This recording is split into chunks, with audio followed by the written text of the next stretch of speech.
নমস্কাৰ বন্ধু বান্ধৱীসকল, welcome to my channel. আকৌ আহিলোঁ এটা মিনি ব্লগছ লৈ। আজি মই আপোনালোকক ভোগালী মোৰ বিহুৰ থালিখন দেখাম, কি বনাইছিলোঁ। এয়া মই লৈছোঁ ভজা চাউল। আপোনালোক সকলোৱে চিনি পায় ভজা চাউল, সকলোৰে প্ৰিয় হয় নহয়নে? মোৰো প্ৰিয় হয়। আৰু এইখিনি মই এনেদৰে লৈ লৈছোঁ এটা বাতিত। আৰু এতিয়া এইখিনি ভালদৰে ধুই ল'ম।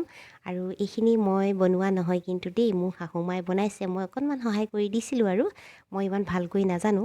আৰু এতিয়া এইখিনি ভালদৰে ধোৱাৰ পিছত মই পানীৰ পৰা উঠাই আপোনালোকক কেনেদৰে খাব লাগে দেখাম। আৰু সকলোৰে প্ৰচেছটো বেলেগ হয়। গৰম পানী দিলে লগে লগে খাব পৰা হয়, আৰু মই ঠাণ্ডা পানী দিছোঁ, সেইকাৰণে অলপ সময় ৰ'ব লাগিব। আৰু এনেদৰে ভালদৰে ধুই লৈছোঁ।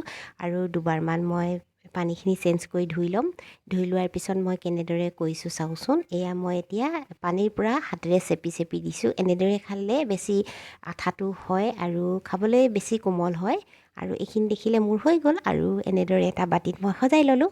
আৰু এতিয়া মই ইয়াতে গুড় দি দিছোঁ। গুড় দিলে জলপান খাবলৈ বহুত ভাল লাগে নহয়নে? আপোনালোকে চেনিও ল'ব পাৰে।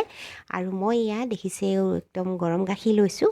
যিহেতু বতৰটো ঠাণ্ডা, সেইকাৰণে মই দৈ লোৱা নাই। আপোনালোকে দৈ ল'ব পাৰে, দৈ ল'লে বেছি ভাল লাগে জলপান খাই।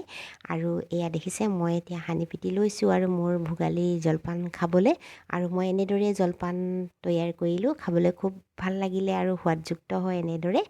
আৰু মই আপোনালোকক কি পিঠানো বনাইছিলোঁ তাকো আপোনালোকৰ লগত শ্বেয়াৰ কৰিব লৈছোঁ। আৰু এইবাৰ বৰ বেছি বিশেষ একো বনোৱা নাই। এয়া দেখিছে তিল পিঠা আৰু এয়া লাডু দুবিধ আছে, আৰু লগতে নিমকি, আৰু এয়া মোৰ তেল পিঠা। মই নিমখ দি বনাইছোঁ, আপোনালোকে গুড় দি বনাব পাৰে। আৰু আজি ভিডিঅ'টো ইমানেই। আকৌ আহিম এটা ভিডিঅ' লৈ। আজিলৈ আহোঁ, বাই বাই।